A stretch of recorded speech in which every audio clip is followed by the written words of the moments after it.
بیا این نشونش. تیم هوا بازی میکنه.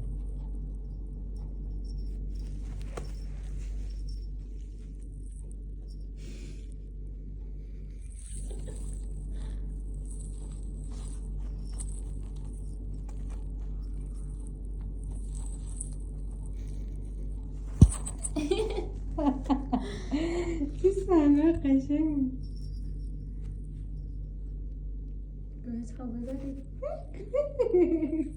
دیگه کارم در گوشیمو عوض کنم یه ترا میگیرم.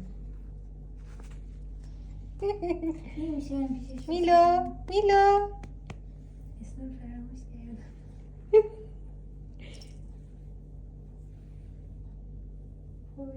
اسم اینقدر میلو چرا زودتر الان نیست؟ اصلا کلا تاپ شده، نمیشه کنترلش کنی. روی یه شکارچی داره بچه‌مون بزنم.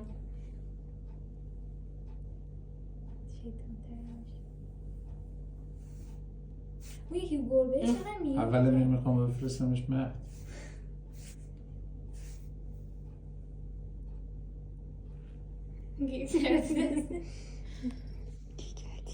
گاهی کندوریسکی کرده به من آخه